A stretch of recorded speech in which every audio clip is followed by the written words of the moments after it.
These webinars have been made possible by my institution. I guess I should introduce myself. My name is Bill Cole. I'm a professor at the UT Health School of Public Health and in the Michael and Susan Dell Center for Healthy Living. The Texas State Department of Health Services, through a generous contract, has made these financially possible, and these have been done in collaboration with the U.S. Physical Activity Alliance. If you're not familiar with the Physical Activity Alliance, I urge you to visit the website and find out more. It's a fairly new organization that's designed to do just what we're talking about today in a larger context, but to support policy, training, and planning for physical activity as a public health priority. We'll post the links in the chat box here shortly. These webinars are kind of based on some assumptions. First and foremost, those of you who are here from public health know that planning is central to improving population health. You can't set measurable goals. You can't know if you've achieved anything without setting a plan out. And that entails planning for the next pandemic. It entails planning to control diabetes in the population, and for example, and physical activity, which is a major health behavior that is associated with obviously improved health. In Texas, this is an effort to update the Texas State Plan for Physical Activity, which we started calling Active Texas 2020 back in 2008 when I first arrived in Austin, with support from the Texas Governor's Council on Fitness.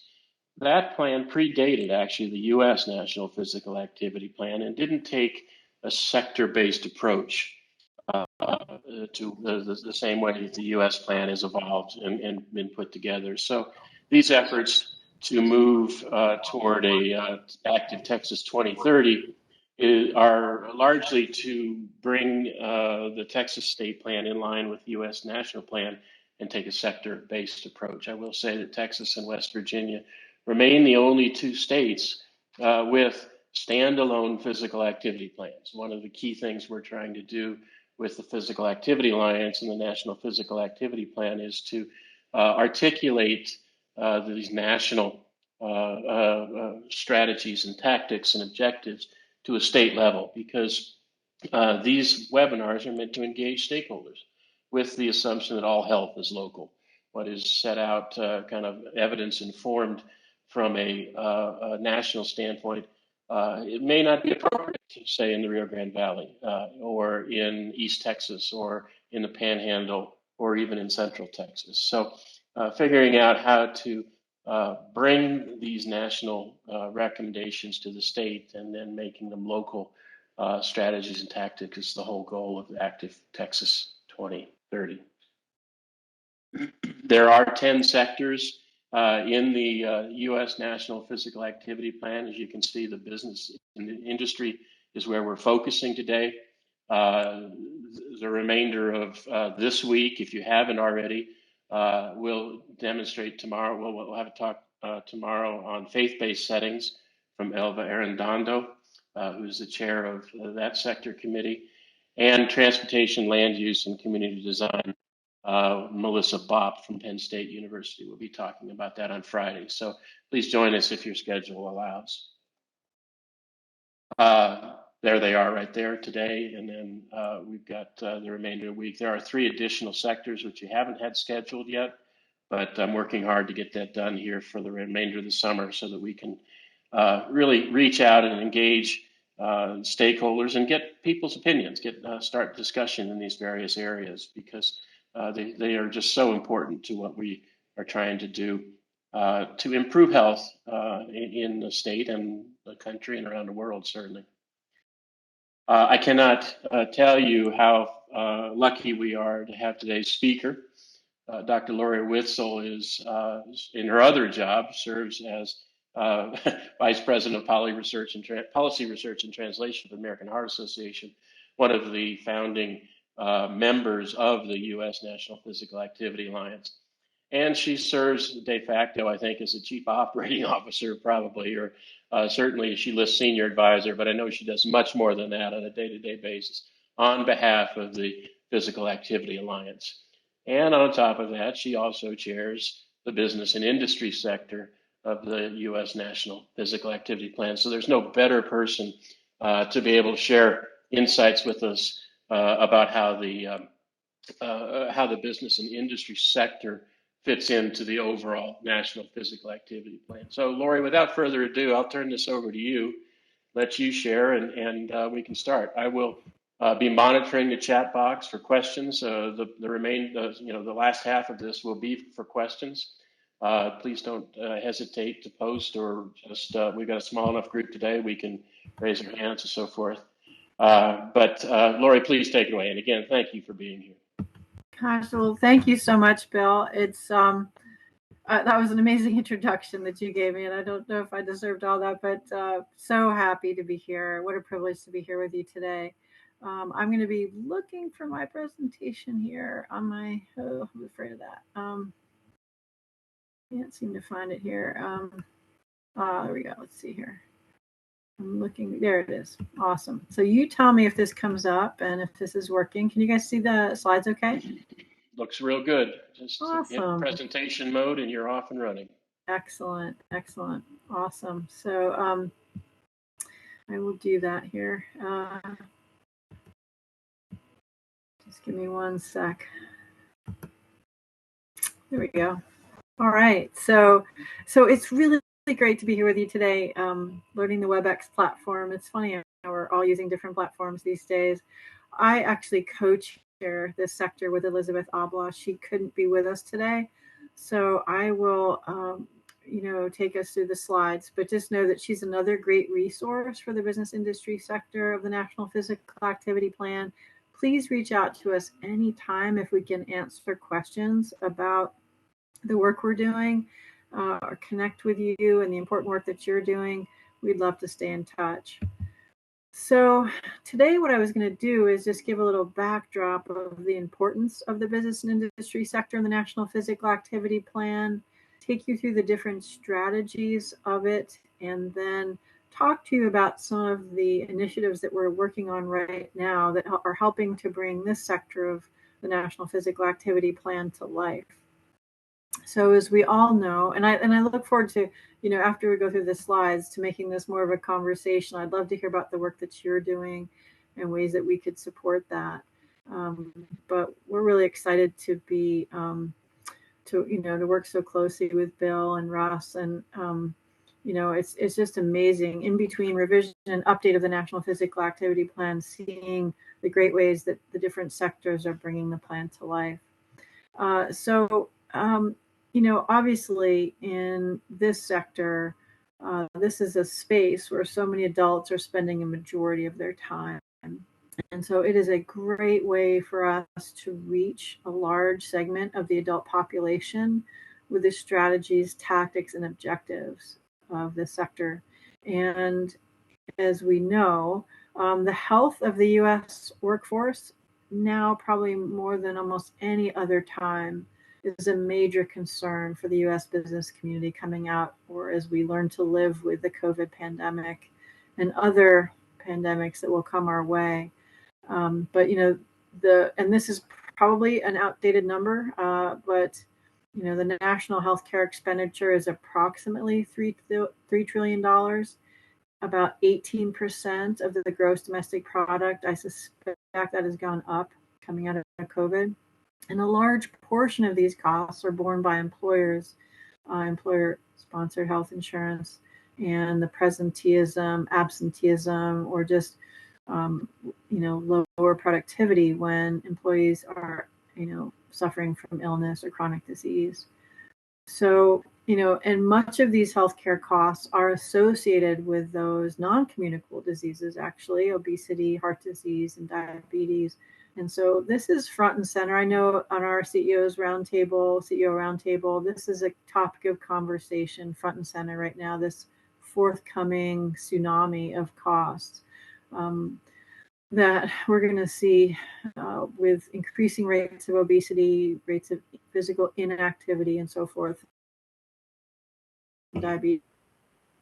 Much more to come, and I feel like our work is more and more relevant for that reason.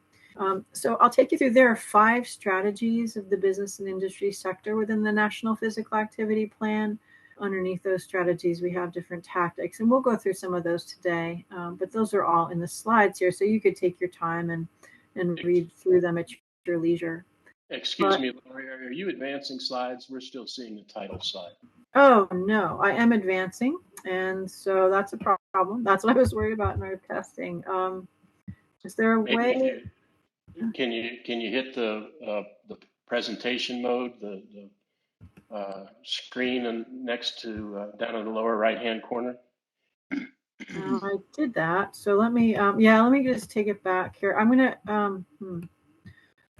get out of this here.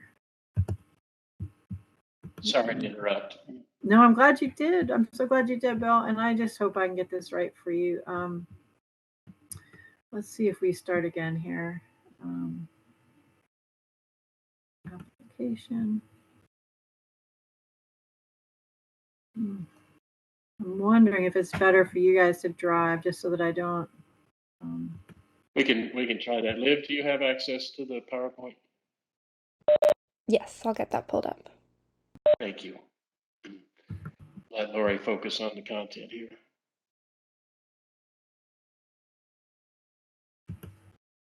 Let's see what I can pull up here. I'll try it one more time. But I did share, and then. Now you're on strategy 5.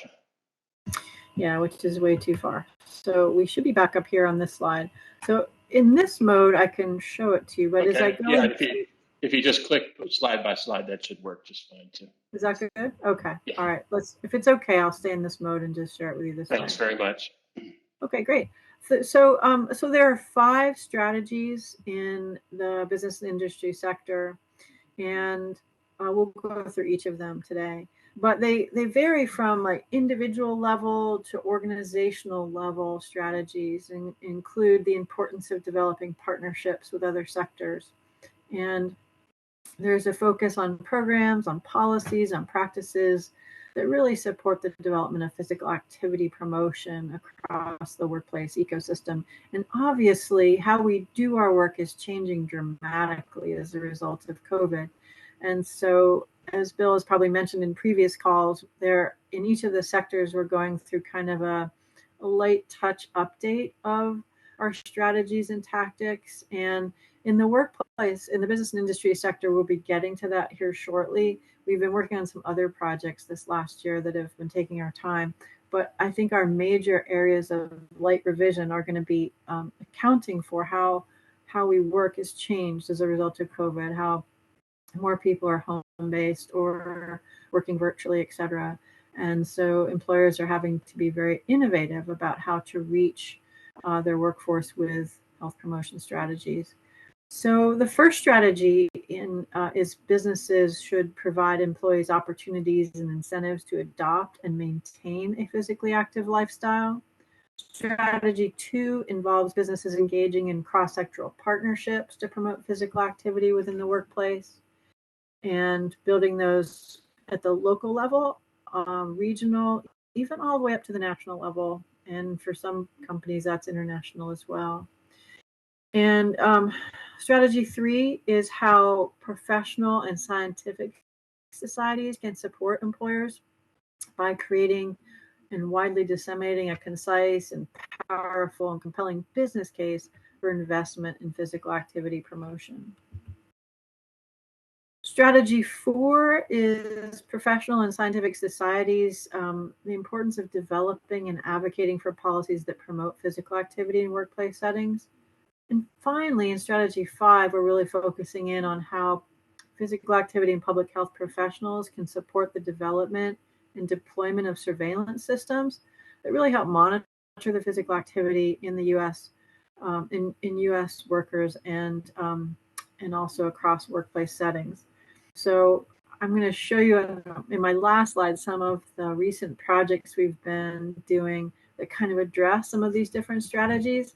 But before I do that, I'll take you through some of the individual tactics. And we're not going to read these word for word, but under each of the strategies, there are several tactics that outline in more detail what employers can do, or what through partnership or through the support of the research and public health practitioner community we can do to support physical activity promotion across the workplace setting. But in strategy one, some of the tactics that businesses can do or organizations can do are to adopt policies that support implementation of evidence-based programs and initiatives.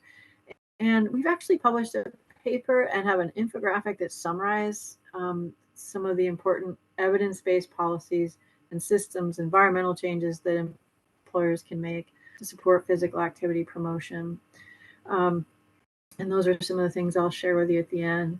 But also creating access to places for employees to engage in physical activity. And so obviously, if there's a office-based or on-campus workplace setting, that's one thing. But then, as we just talked about, how do employers reach their employees who may be working from home or working from other locations? So there's the need there to sometimes be creative in doing that, and maybe it's over a virtual platform as well. So how work sites are designed, how employers are reaching through technology employees. These are all part of strategy one. And so this is really focused on that environmental setting kind of change that employers can do. Under strategy two, where businesses were, there are 4 tactics here, but just really encouraging organizations, businesses to engage in cross-sectoral partnerships to promote physical activity. And that might be within their own community locally, also can be cross-sectoral at a state or regional level. But that collaboration is really critical. It might be working with a partner to provide access to a fitness facility, or working with partners to provide products or other resources to enable and empower employees to be physically active. It may also be, other changes that give employees the time to be physically active. And that may fall between strategy 1 and 2. Some of the policies that employers can implement, generous paid family leave policies, paid time to exercise during the workday. So I would say that, we stress both the environmental setting changes, but also the policy changes that kind of wrap around that to support employees being physically active. So that's strategy 2 is really about building collaboration and partnership. Strategy 3 tactics, there are 4 of them here, really offer the opportunity for us to support businesses to ensure that populations, especially focus, we want to make sure that we're focusing in on employees who may need support and are currently maybe not meeting physical activity guidelines. So those who historically have been under-resourced or under-supported to be physically active, helping to ensure the business case, underscoring the business case, developing specific approaches for promoting physical activity and reducing prolonged sitting time at work, supporting employers that have a diverse workforce in those strategies, encouraging businesses to invest in physical activity programming by disseminating, evidence-based model programs, as well as the business case for those approaches and programs, and summarizing, best practices around dissemination and communicating out the importance of physical activity promotion. So that strategy 3 is really about supporting the opportunity and widely disseminating the business case for physical activity.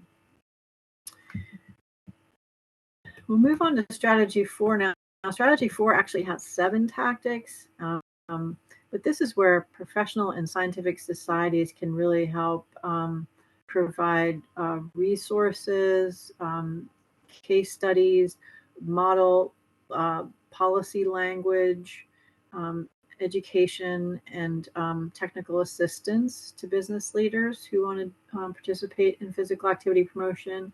The other thing I'd say is that role modeling is really important. We know from the research and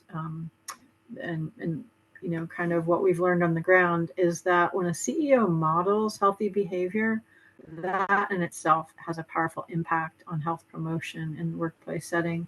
And so that's something I'm going to mention in the context of our CEO pledge. But this is really about supporting CEOs and other change leaders in their efforts around promoting health and physical activity promotion in the workplace. Strategy 5 is about the work that public health and physical activity professionals can do to be in the workplace setting and advance physical activity. This is where we get into assessing physical activity levels, health risk assessments, and how that's all evolving nowadays, how at the organizational level, how companies are assessing the health and well-being of their workforce, including physical activity, assessing not just physical health, but also mental health and well-being, knowing that physical activity can be an important way to address mental health needs for employees. This is also the place where we talk about the importance of local, state, and even national level surveillance around physical activity, programming, engagement, and behaviors. So there is a survey, Workplace Health in America survey that CDC has done twice. But there are other ways that we are assessing physical activity levels in the workplace setting in the United States. However, it's incomplete, and it is there's a need to standardize how we're assessing physical activity. And we've published a paper, and this is where we will get into our resources that we've recently worked on. One of those papers is this one on physical activity surveillance in the US for work. And this is where we talk about the different ways that we're trying to assess how people are either physically active or sedentary in their work, but how we could do it better, how we could coordinate agencies, government agencies, and companies in doing this, and then getting to a standardized measure, and then really understanding what is the impact of sitting all day at work, or what is the impact of being really physically active in those jobs that are demanding physically in terms of physical activity and fitness. There is a lot more for us to understand the relationship between occupational level physical activity and overall health and well-being. And we cover that in this paper, and we kind of articulate next steps and future areas of work to get to better surveillance and understanding of physical activity at work. We've also started to do some work in terms of how we should standardize physical activity assessment. So all of us who are at work have been, part of often the health risk assessment or the assessments that our employers do to engage with us in terms of our health and well-being. And the way that employers work with vendors to assess physical activity differs, it varies. And powerful for benchmarking purposes, for better surveillance and so forth, that we are using standardized measures for that. So we did publish a paper with an expert advisor group that helped provide those standardized measures. We've done an infographic that summarizes that, and that's these two links here link to that infographic. They're great resources. We'll be putting them out shortly in conjunction with the release of our CEO pledge, and I'm really excited to be able to provide them here to you today. But hopefully you'll encourage in your connections with employers the opportunity to use these more standardized measures and get us all to a consistent way of assessing physical activity at work. But I want to also give you a preview that on August 17th, we will be doing a soft launch of our new CEO pledge. And what this is about is getting CEOs who are change leaders in terms of the role modeling that we just talked about, we want to build a social movement of corporate leaders across the country to promote physical and commit to physical activity in their company, in their workplace. And so we're asking CEOs to sign on to this pledge to say, I myself will be a role model for physical activity, and I will promote physical activity before, during, and after workday with my employees. And we're not going to, be checking in and, holding them accountable to a particular checklist, but we will be providing them resources to follow through on their pledge. And we're going to be providing them ways on social media that they can recruit colleagues into the pledge, and really just help move and create and build this movement, so that CEOs who are well respected and change leaders in the United States can help lead this movement to be physically active, especially for adults here. In this case, we're talking about adults where they're spending so much of their time. And so we're excited to unveil this. We're going to have a whole lot of resources to accompany the pledge and support the pledge. And as I said, doing a soft launch August 17th, and maybe the opportunity for a harder launch in the fall in conjunction with some other events. So more to come, but we'll have the website up and running here really shortly, definitely by the 17th, and we look forward to keeping you abreast. But Bill, that's all I had for slides. I'd love to stop sharing and just open it up and just have a conversation and discussion for those who are with us today. Laurie, that was terrific. Thanks for that overview. We've come so far from, at least I may be the oldest person on the call now, but we've come so far from this idea that a company needs to build a gym at their work site. And then we found out that all that did was move people who had memberships at a gym in the community to the company gym, and we really weren't making any changes in in the prevalence of people who were more active, to the much more nuanced approach that these science-backed strategies and tactics help inform us. I wonder, maybe leading off the discussion, and if you have questions, please go ahead and post them in the chat box, and we'll get to them. But what's in it? Why is this even a sector in the national plan, Laurie? What's in it for the owner of a small business, maybe 100 people or so, who big enough to maybe be self-insured or have their own insurance policies, but not big enough to be a multinational corporation? Yeah. Why should we even get the attention of business and industry leaders to make this a priority?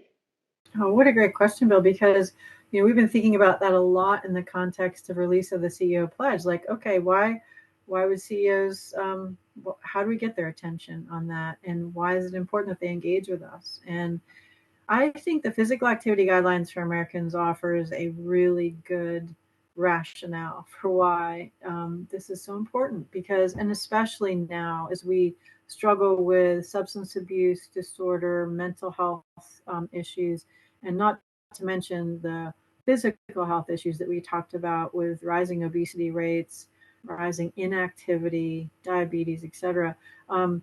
Employers, honestly, there's a financial reason that they should be engaging with us. I hope for the well-being of their employees, there's the reason to engage with us. And it is in the context of kind of all that employers are doing right now to address physical and mental health and well-being. But physical activity and physical fitness, we know from the evidence base and the physical activity guidelines, it has a major impact on physical and mental health.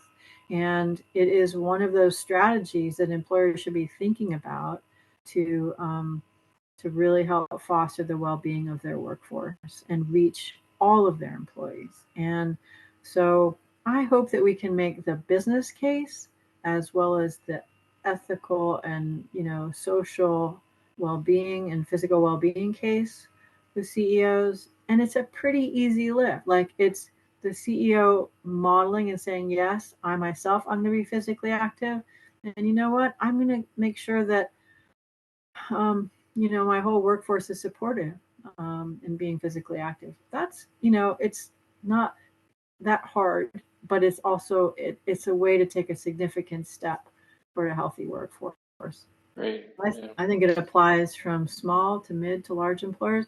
I also think it applies across different sectors of industry. I think we have to be cognizant that some jobs already are physically demanding, but there's also a lot of work that's very sedentary in the U.S., and that's really what we're trying to get at.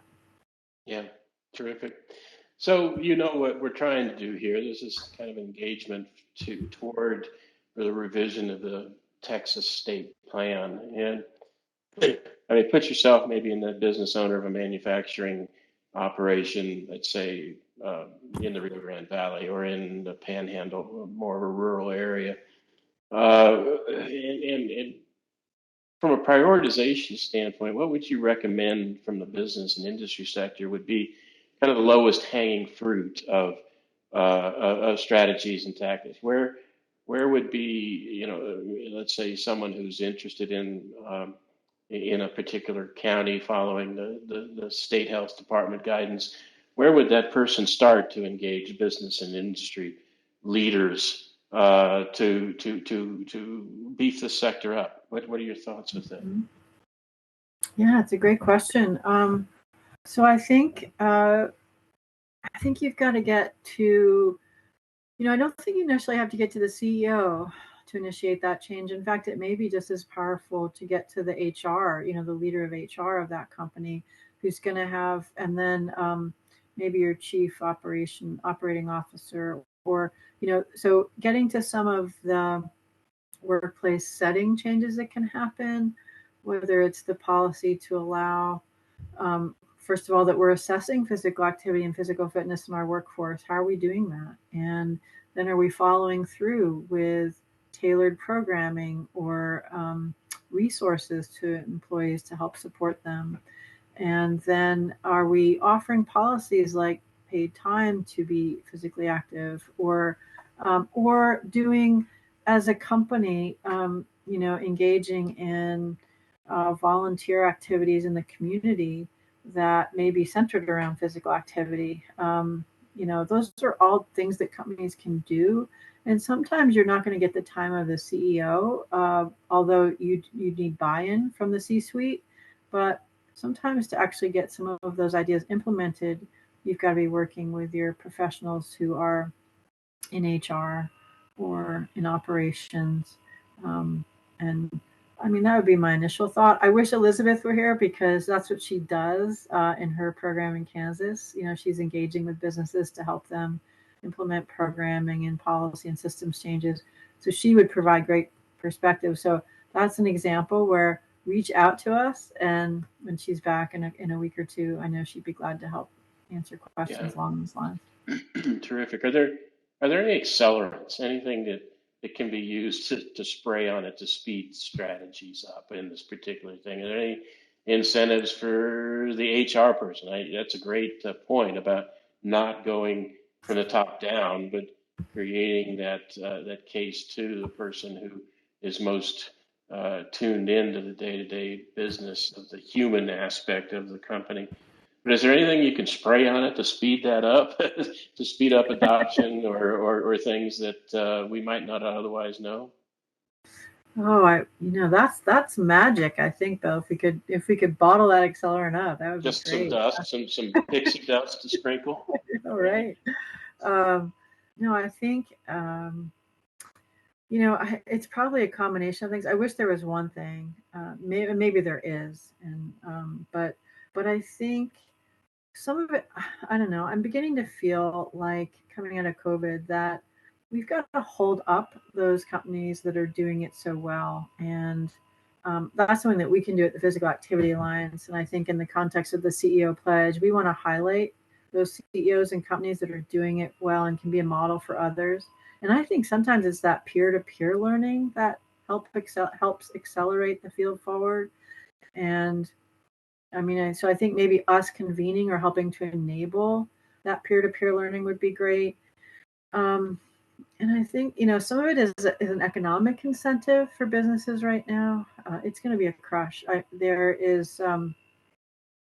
We're seeing it in the American Heart Association. All employers are facing it right now. Is healthcare costs increasing dramatically, and they're going to be, as employers are going to be looking for ways. So there's going to be that economic incentives to bring healthcare costs down, and I think physical activity promotion will be one of the solutions there.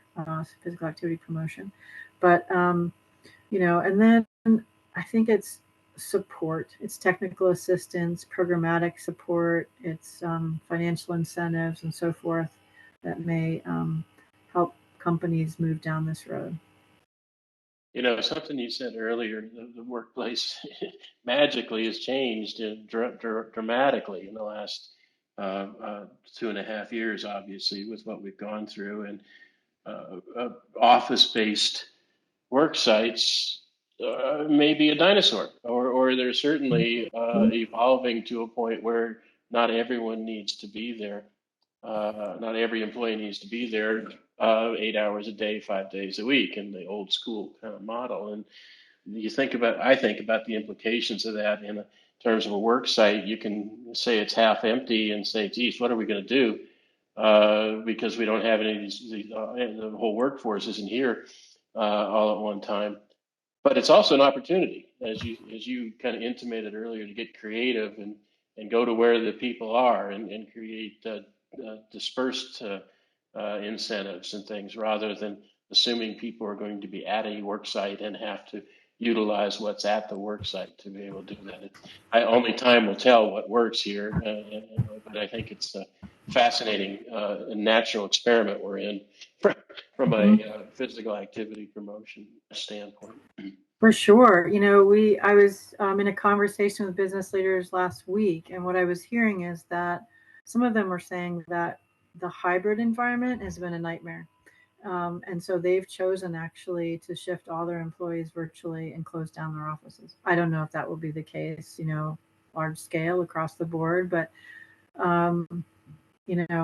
we at the American Heart Association have closed some of our offices, just to say that this whole way we work is being re-envisioned. And I don't think we know exactly how we're going to land completely, but I think we're going to see more virtual work and how we hold employees accountable for that work. I don't know. I mean, all that's going to change. But you're right, Bill. I think it's going to force us to be creative. And I think we have to offer our solutions and technical assistance with that kind of new vision in mind. Yeah, great. I will call everyone's attention to the links that have been posted in the chat box, the links for the upcoming webinars, as well as to the Physical Activity Alliance and specifically the National Physical Activity Plan. Guadalupe de Luna has a question. Guadalupe, can you do you have access to a microphone? Because you can take the virtual microphone if you'd like and ask your question. Okay. Can you hear me? Yes, it sounds very. Yeah. Because I see this problem. I've seen it for years, but I'm thinking if I know that I'm a school nurse, but we've had trouble for the employees. That's why I'm watching this, because it's the employees of the school, the staff. We need to do something, and so I'm watching this, and I'm seeing that our students get measured every year through FitnessGram, and I'm believing that if the companies could come up with something like FitnessGram to measure for everybody and then according to their progress, how much they can stretch, how much they can do, how much they can run. As they progress, there should be, those financial incentives, so the person is not competing against someone else, they're competing, against themselves, seeing how much progress they can have physically. And of course, money talks, it always, people like to see a reward, especially if they're putting out effort. So that was just one of my ideas that maybe some CEOs might want to consider. Guadalupe, thank you so much for that comment. I think what it highlights is the intersection between our different sectors in the National Physical Activity Plan, because what you highlighted there for me was two intersection points. One was with the education sector. So we think about the education sector, we're often thinking about the students, but we also have to think about the people who are working in education and how we support them in their journey toward health and well-being. And so it's really important for Jane Greenberg and me to stay in touch, as she works in the education sector, how we can work together and help amplify each other's efforts. And then also in the healthcare sector.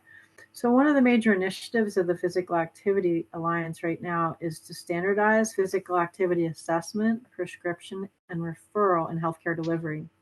And I was just talking to somebody about an hour ago about how this applies directly to the workplace setting, because employers are assessing physical activity and physical fitness often, not always, but often in the context of their worksite health promotion program. They should be doing it more often, and they should be doing it in a standardized way. So Guadalupe, that's why we developed that resource on how to assess and what to assess. And that's in that infographic link that I just sent you. Hopefully your school district is working with a vendor that is helping to assess for the fitness and physical activity of your employees. But if not, we'd be glad to be a resource and help in that. And I'm sure there are lots of great efforts in Texas that are underway right now to do that. But then, as you say, then the issue of incentives becomes really important, because I think incentives by themselves are fine. I think when you start to link incentives to the healthcare plan, that's when it gets a little bit tricky, and that's a whole other topic of conversation. But we want to make sure that people have access to healthcare, quality, affordable healthcare. And so separating incentives from the healthcare plan, I think, is the best approach. But, that's something we could talk about a lot more. Thank you. I'll look into that. As an interesting observation this week or late last week, I saw that the newest branch of our military services, the Space Force, military services have been, when we have a special sector, you're talking about intersections, Laurie, a special, brand new sector in the National Physical Activity Plan on the military sector setting. But they are employees, and there are different incentives, other kind of things, obviously. Mm-hmm. But historically, all members of the armed services have been made to meet physical fitness standards every year and take a fitness test, like you were talking about, Guadalupe, meeting kind of external standards on the 1.5 mile run and sit-ups and such. I saw that a really bold change is being proposed for the Space Force, and that's to wear aura rings or activity trackers that are being used for physical activity monitoring and incentives, rather than not instead of, but in addition to the physical fitness testing that is necessary to be part of the service. So it's a bold move. It's a small part of the military services right now, but it's a bold move to move only away from the fitness testing and, like you said, compete with other people. One that is more activity based, and you can monitor over time what's happening. It'd be worth keeping our eye on that, I think. For sure, Bill. That's another example where I've been working with Dan in key meetings with Department of Defense as he releases the military sector. We've been talking to military leaders, and they've said that, each of the branches are probably going to end up having their own fitness test. At one point they were thinking about coming together to get a standardized, one standardized fitness test, but each of the branches has different needs. And so they'll probably end up with their own fitness testing. But to coordinate in terms of supporting across through the whole year. So we talked to a really high level person in the Navy who was saying that his goal for the Navy is to make it a culture of health throughout the year, rather than focusing on that one test that often people spend a week or two before, 3 weeks before preparing for. And then the rest of the year, they just, they're taking, they've kind of forgotten about it, and then they come back around again. Instead, making it where there are kind of accountability steps throughout the year, and creating just this surrounding employees, or in this case, military personnel, with that culture of health is kind of the direction that he wants to take things in the Navy. And I know those kinds of conversations are happening in the Army and other branches as well, probably the Space Force too, of course. But, it's exciting to think how military in some ways may be leading on this. They have a lot of science and evidence base for what they do and how they train and so forth. And so hopefully a lot of that will transfer over into the private sector as well. It's a specialized workforce, but as in fact they are workforces, and to learn those lessons and adapt, I think, to private, nonprofit educational workforces, whether, like Guadalupe said, school nurses and elementary school teachers, or high school teachers, or college professors and faculty and staff at universities. Those are workforces that have special I don't say special needs as much as special attention necessary. Are there other questions for us today? Thank you, Guadalupe. Other questions from participants? You're welcome.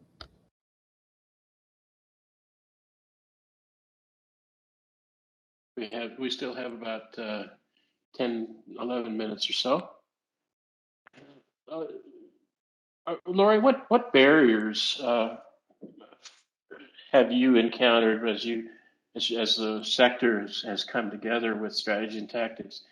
One of the things is recognizing and barriers and providing suggestions and guidance on how to overcome them.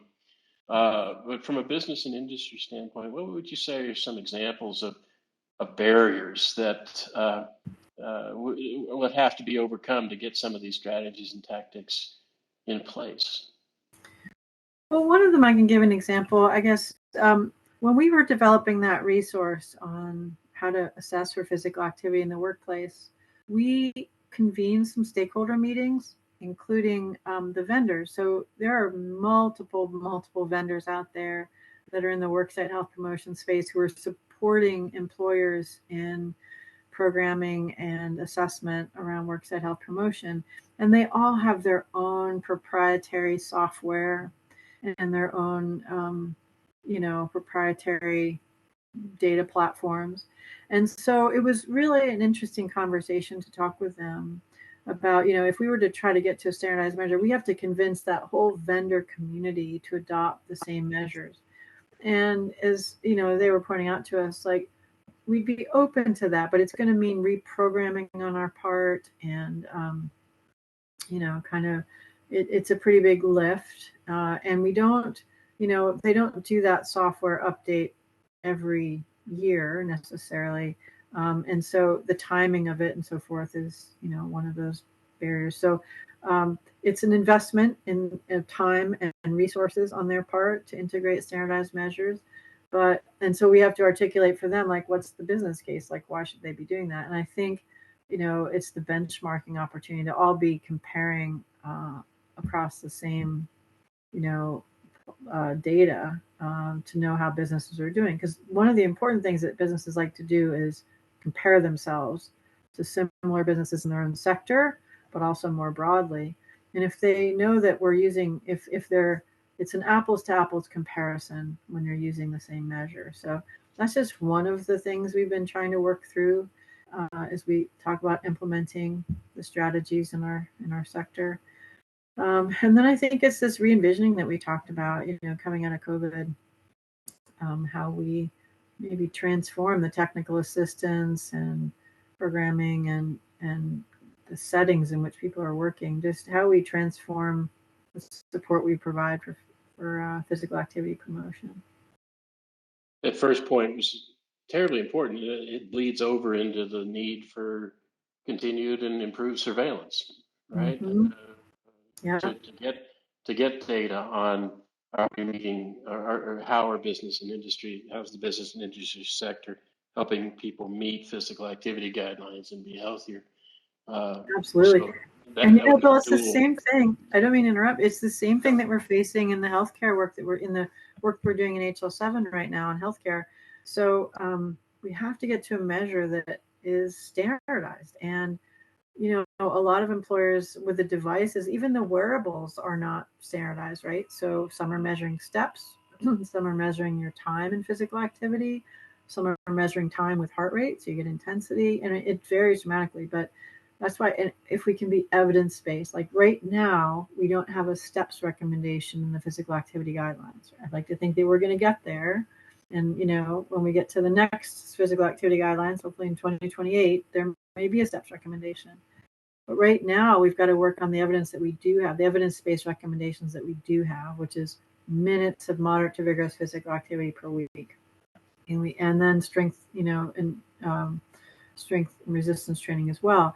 So muscle strengthening exercise. So can we get both of those kind of focus right now, and knowing that measures will evolve over time, but can we all kind of coalesce around those in the way that we standardize physical activity assessment? And that would be in healthcare, it would be in workplace settings, it would be across our work and physical activity surveillance. Yeah, great points. Got looks to be about 5 minutes left. Any additional questions? I'm not beyond ending early. If we don't have any questions, I don't want to take us to an ending that just drags on. I will point out there is an email address there on the screen, activetexas2030@uth.tmc.edu. It comes directly to me, and I would love to hear from people on the call today, experiences, questions. Certainly reach out to Laurie as well with particular implementation questions. But as we put the revision of the Texas state plan on the table, I know that certainly I am, but certainly DSHS is most interested in understanding and having best practice examples of what people in business and industry might be doing and how that came to be as kind of case studies. We'd love to hear more about that. So you can email me directly at that email address with any of those things. Last chance. Laurie, I want to thank you. You've been so gracious with all of your additional work to add on one more thing, to spend an hour with us. It's been a true pleasure, and I've certainly learned a lot. Hope others have too. I want to thank the UT School of Public Health and the Michael and Susan Dell Center for Healthy Living for the infrastructure. There's someone named Olivia George there that no one really knows, but she's a wizard behind the curtain, and has just done a phenomenal job. It's only her third week on the job, so she's learning as she's going. The Texas State Department of Health Services, and of course the U.S. National Physical Activity Plan Alliance, and the U.S. Physical Activity Alliance and the U.S. National Physical Activity Plan section of the Alliance for the content, if you will, and the expertise that we're bringing to these webinars. Please join us tomorrow and Friday, if you can, to learn more about faith-based settings and community design. But until then, Laurie, again, thank you, and thank you all for joining us.